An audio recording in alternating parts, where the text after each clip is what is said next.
BNP কি অস্বীকার করা যাবে শহীদ জিয়া রহমানের প্রতিষ্ঠিত দলকে, বেগম খালেদা জিয়াকে? অস্বীকার করা খুব কঠিন।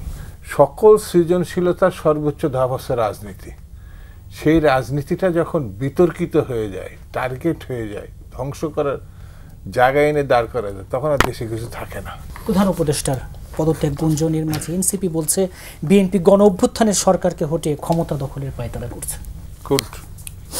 খুব ভালো কথা বলছে। সমস্যাটা এই জায়গাটাই, মূল জিনিসটা টার্গেট বিএনপি, যেটা রুশ ভাই কিছুটা ব্যাখ্যা করে বুঝাইছেন।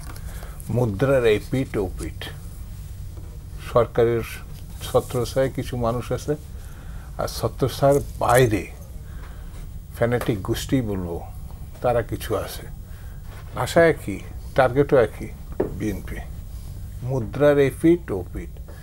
বিএনপির 15-16 বছরে ধরে আপনার যে লড়াই, আবার সাদেক হোসেন খোকার সেই চেহারা, সেই রক্তাক্ত দেহ মেরে একেবারে চারবার করে ফেলছে, সে দৃশ্য তো অন্যান্য আন্দোলনকারী শক্তিরই একটা প্রতীক। বিএনপি কি অস্বীকার করা যাবে শহীদ জিয়া রহমানের প্রতিষ্ঠিত দলকে, বেগম খালেদা জিয়াকে? অস্বীকার করা খুব কঠিন। এখন যারা গণঅভ্যুত্থানের দাবিদার, এই যে ডক্টর ইউনূসও বলেছে, শিক্ষার্থীরা কি ভয়ঙ্কর ক্ষতিটা করে ফেলেছে।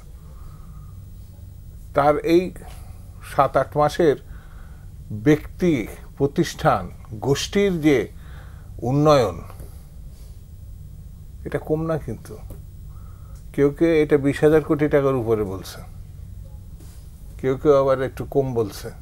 কিন্তু এটা তো সত্য যে ন্যায় নীতিবান একটা মানুষ কখনো তার ব্যবসায়িক প্রতিষ্ঠানে আইনের বা আদালতের মাধ্যমে 6 বছরে কর রহিত করতে পারে না।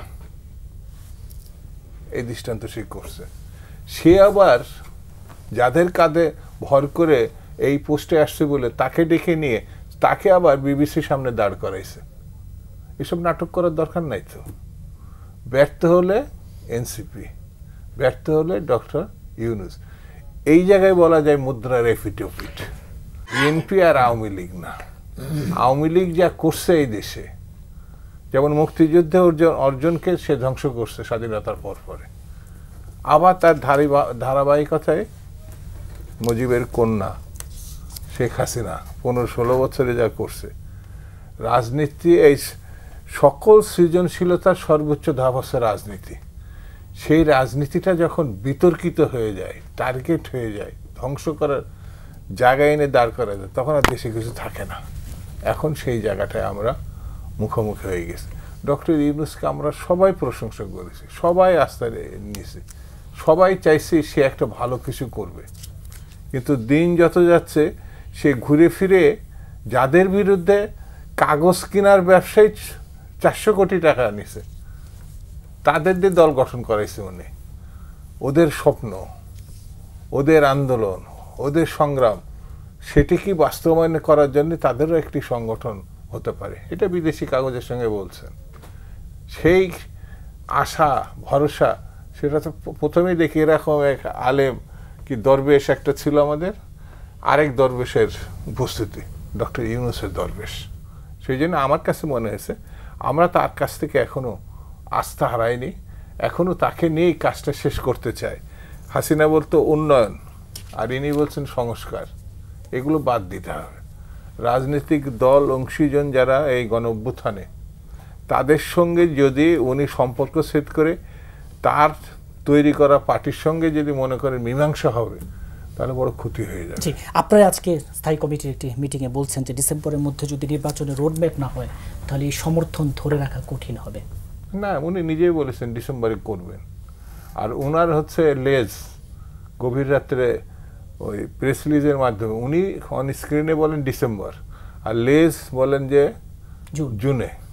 বুঝছেন, এটা বন্ধ করতে হবে। ওনার কথাটা আমরা বিশ্বাস করতে চাই যে উনি ডিসেম্বরের মধ্যে করবেন।